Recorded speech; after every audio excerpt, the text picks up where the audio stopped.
महासागरीय जल और उसका संचलन। जैसा कि हमने अध्ययन किया है, पृथ्वी की सतह एक जटिल क्षेत्र है जिसमें स्थल मंडल, वायुमंडल, जलमंडल शामिल है। इस संयुक्त रूप में जैव मंडल के रूप में जीवन के अस्तित्व को सुविधाजनक बनाता है। पिछले अध्ययन में हमने स्थल मंडल, वायुमंडल के गुणों का विश्लेषण किया।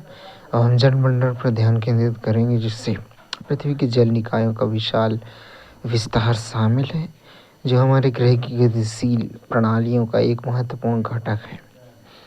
हम आगे महासागरों, समुद्री जल की संरचनाओं और गुणों तथा इन जलीय परितंत्र को आकार देने वाली जटिल गतिविधियों का अध्ययन करेंगे। क्या आप जानते हैं, सबसे ऊंची पर्वत चोटी माउंट एवरेस्ट समुद्र तल से 8,848.86 मीटर ऊपर है। प्रशांत महासागर के मैरियाना ट्रेंच में 11,022 मीटर की सबसे अधिक गहराई दर्ज की गई है। जलमंडल, पृथ्वी को नीला ग्रह कहा जाता है। यह पृथ्वी का 71% भाग जल और 29% भाग स्थल है। स्थलमंडल में जल के सभी रूप उपस्थित हैं। इसमें महासागर, नदियाँ, झीलें, हिमनदी, भूमिगत तथा वायुमंडल के जलवाष्प सभी सम्मिलित हैं। पृथ्वी पर पाए जाने वाले जल का 97% से अधिक भाग महासागरों में पाया जाता है एवं वह इतना अधिक खारा होता है कि मानव प्रयोग योग्य नहीं है। शेष जल का बहुत बड़ा भाग बर्फ की परतों एवं हिमनदियों तथा भूमिगत जल के रूपों में पाया जाता है। जल का बहुत कम भाग अलवण जल के रूप में पाया जाता है, जो मनुष्य के प्रयोग में आता है। यही कारण है कि नीले ग्रह में रहने के बावजूद हम जल की कमी का महसूस करते हैं। जल एक चक्रीय संसाधन है जिसका पुनः उपयोग किया जा सकता है। जल एक चक्र के रूप में महासागर से धरातल पर और धरातल से महासागर तक पहुंचता है। जल चक्र पृथ्वी पर, इसके नीचे और पृथ्वी के ऊपर वायुमंडल में जल के संचलन की व्याख्या करता है। जल चक्र करोड़ों वर्षों से कार्यरत है। पृथ्वी पर सभी प्रकार का जीवन इसी पर निर्भर करता है। जल चक्र के घटक महासागरों में जल भंडारण में प्रक्रियाएं, वाष्पीकरण, उत्पादन, वातावरण में जल संघनन और वर्षण, बर्फ और हिम में जल भंडारण में बर्फ का पिघलकर जलधाराओं से प्रभावित होना, धरातलीय जल प्रवाह में प्रक्रियाएं, स्वच्छ जल की आपूर्ति में कमी, भूजल संग्रहण में भूजल विसर्जन और झरने। वायु के बाद जल पृथ्वी पर जीवन के अस्तित्व के लिए सबसे अत्यावश्यक तत्व है। पृथ्वी पर जल का वितरण असमान है। बहुत से क्षेत्रों में जल की प्रचुरता है, जबकि बहुत से क्षेत्रों में यह सीमित मात्रा में उपलब्ध है।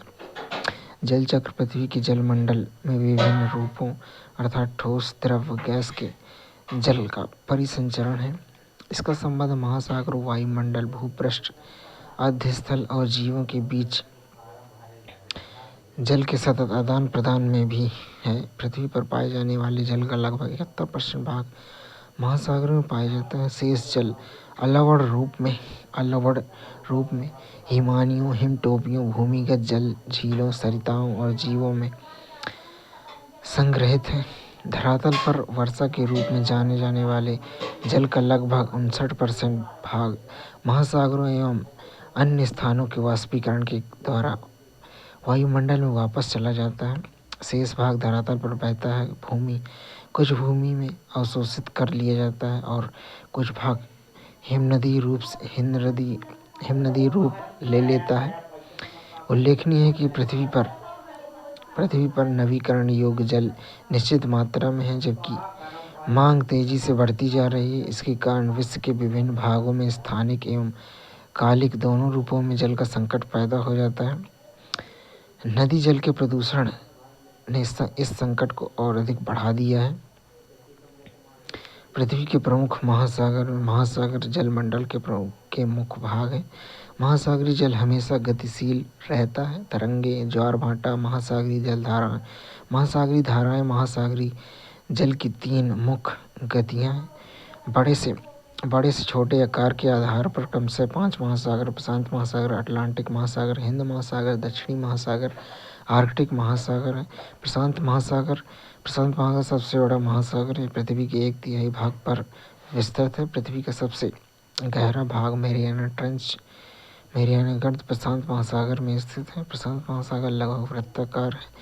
एशिया, ऑस्ट्रेलिया, उत्तर अमेरिका, दक्षिण अमेरिका इसके चारों ओर स्थित है। अटलांटिक महासागर विश्व का दूसरा सबसे बड़ा महासागर है। यह अंग्रेजी के अक्षर S आकार का है।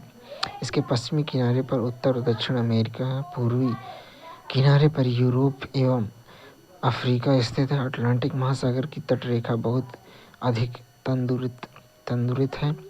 यह अनियमित एवं तंदुरित तटरेखा प्राकृतिक पोताश्रय एवं पत्तनों के लिए आदर्श स्थिति है। व्यापार की दृष्टि से यह सबसे खतरनाक व्यस्तम महासागर है।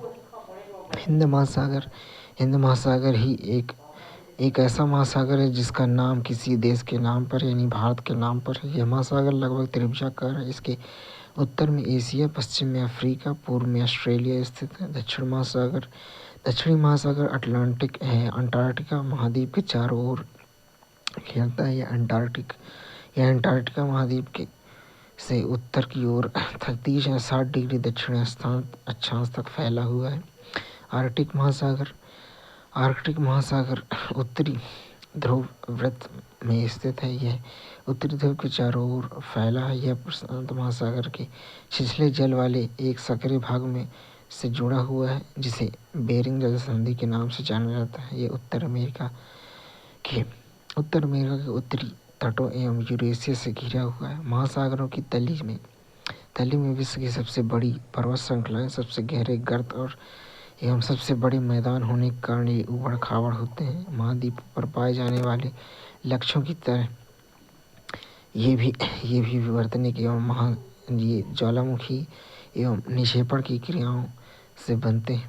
महासागरीय अध्यस्थल का उच्चांश महासागरीय अध्यस्थल का प्रमुख भाग समुद्र तल से नीचे 3 से 6 किलोमीटर के बीच पाया जाता है। महासागरों के जल के नीचे की भूमि अर्थात महासागरीय अध्यस्थल भूमि पर पाए जाने वाले लक्षणों की अपेक्षा जटिल और विभिन्न प्रकार के लक्षणों को प्रदर्शित करती है। महासागरीय अध्यस्थल के 4 प्रमुख भागों में बांटा जा सकता है: महाद्वीपीय शेल्फ, महाद्वीपीय ढलान, गहरे समुद्री मैदान, महासागरीय गभीर। इस विभाजन के अतिरिक्त महाद्वीपीय तली पर कुछ 59 बड़े और छोटे उच्चावर संबंधी लक्षण पाए जाते हैं: कटक पहाड़ियाँ, समुद्री टीला, निमग्न द्वीप, खाइयाँ व खड्ड आदि। महाद्वीपीय शेल्फ प्रत्येक महाद्वीप का विस्तृत सीमांत होता है जो अपेक्षाकृत उथले समुद्र तथा खाड़ियों से घिरा होता है। यह महासागर का सबसे उथला भाग होता है जिसकी औसत प्रवणता 1 डिग्री या उससे भी कम होती है। यह शेल्फ अत्यंत तीव्र ढाल पर होता है जिसे शेल्फ अवकाश कहा जाता है। महाद्वीपीय शेल्फ की चौड़ाई एक महासागर से दूसरे महासागर में भिन्न होती है।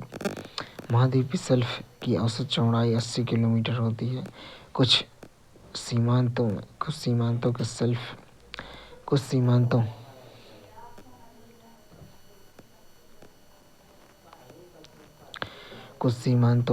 के साथ शेल्फ नहीं होते हैं अर्थात अत्यंत संकीर्ण होते हैं जैसे कि चिली के तट पर, सुमात्रा के पश्चिमी तट इत्यादि पर। इसके विपरीत आर्कटिक महासागर में साइबेरियन शेल्फ जो विश्व का सबसे बड़ा है जिसकी चौड़ाई 1500 किलोमीटर है।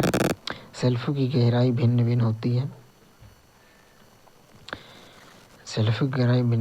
कुछ क्षेत्रों में यह 30 मीटर तक उथला हो सकता है जबकि कुछ क्षेत्रों में यह 600 मीटर तक गहरी होती है। महाद्वीपीय शेल्फ पर अवसादों की मोटाई भी अलग अलग होती है। ये अवसाद भूमि से नदियों, हिम नदियों तथा पवन द्वारा लाए गए तरंगों तथा धाराओं द्वारा विकसित किए जाते हैं। महाद्वीपीय शेल्फ पर लंबे समय तक प्राप्त स्थूल तल छठी अवसाद जीवाश्म ईंधन के स्रोत बनते हैं।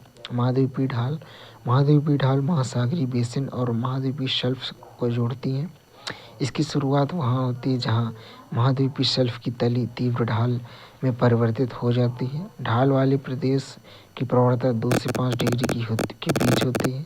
ढाल वाले प्रदेश की गहराई 200 मीटर और 3000 मीटर के बीच होती है।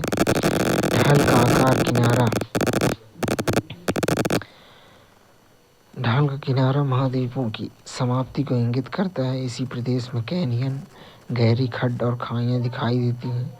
गंभीर सागरीय मैदान महासागरीय बेसिनों के मंद ढाल वाले क्षेत्र होते हैं। ये विश्व के सबसे चिकने और सबसे सपाट भाग हैं। इनकी गहराई 3000 और 6 से 6000 मीटर के बीच होती है। ये मैदान महीन कणों वाले अवसादों जैसे मृत्तिका और गाद से ढके होते हैं। महासागरीय गर्त ये महासागरों के सबसे गहरे भाग हैं। ये गर्त अपेक्षाकृत खड़े किनारों वाले संकीर्ण बेसिन होते हैं। इनके चारों ओर की महासागरीय तली की अपेक्षा से 3 से 5 किलोमीटर तक गहरे होते हैं। ये महाद्वीपीय ढाल के आधार पर द्वीपीय चापों के पास स्थित होते हैं एवं सक्रिय भूमि तथा प्रबल भूकंप वाले क्षेत्रों से संबंधित होते हैं। यही कारण है कि ये प्लेटों के संचलन के अध्ययन के लिए अत्यंत महत्वपूर्ण है। अभी तक लगभग 57 गर्तों को खोजा गया है, जिसमें से 32 प्रशांत महासागर, 19 अटलांटिक महासागर, 6 हिंद महासागर में स्थित हैं। उच्चावच की लघु आकृतियाँ मध्य महासागरीय कटक पर्वतों की 2 श्रृंखलाओं से बना होता है जो विशाल अवनमन द्वारा अलग होते हैं।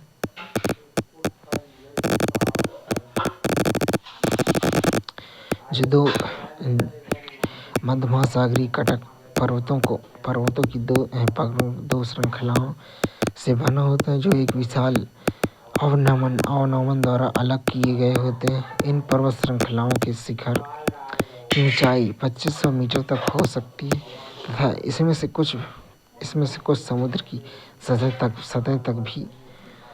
तक भी पहुंच सकते हैं। इसका उदाहरण आइसलैंड जो मध्य अटलांटिक कटक का एक भाग है। समुद्री टीला ये नुकीला शिखरों वाला एक पर्वत है जो समुद्री तलों से ऊपर की ओर उठता है किंतु महासागरों के सतह तक नहीं पहुंच पाता है। समुद्री टीले ज्वालामुखी के द्वारा उत्पन्न होते हैं। ये 3000 से 4500 मीटर की ऊंचे हो सकते हैं। एम्पेरर समुद्री टीला जो प्रशांत महासागर में वायवीय द्वीप समूह का विस्तार है, इसका एक अच्छा उदाहरण है। सबसे सपाट जलमग्न कैनियन ये गहरी घाटियाँ होती हैं जिसमें से कुछ की तुलना कोलोराडो नदी की ग्रैंड कैनियन से की जा सकती है। कई बार ये बड़ी नदियों के मुहाने से आगे की ओर विस्तृत होकर महाद्वीपीय शेल्फ व ढालों को आर पार काटती नजर आती हैं। हडसन कैनियन विश्व का सर्वाधिक प्रसिद्ध कैनियन है। निमग्न द्वीप यह चपटे शिखर वाले समुद्री टीले हैं। इन चपटे शिखर वाले जलमग्न पर्वतों से बनने की अवस्थाएं क्रमिक अवतलन के साक्ष्यों द्वारा प्रदर्शित होती हैं। अकेले प्रशांत महासागर में अनुमानतः 10,000 से अधिक समुद्री टीले एवं निमग्न द्वीप उपस्थित हैं। प्रवाल द्वीप ये उष्णकटिबंधीय महासागरों में पाए जाने वाले प्रवाल भित्तियों से युक्त निम्न आकार के द्वीप हैं जो गहरे अवनमन के चारों ओर से घिरे होते हैं। यह समुद्र के अनूप का एक भाग हो सकता है या कभी ये साफ खारे बहुत जल के चारों तरफ से घिरे रहते हैं।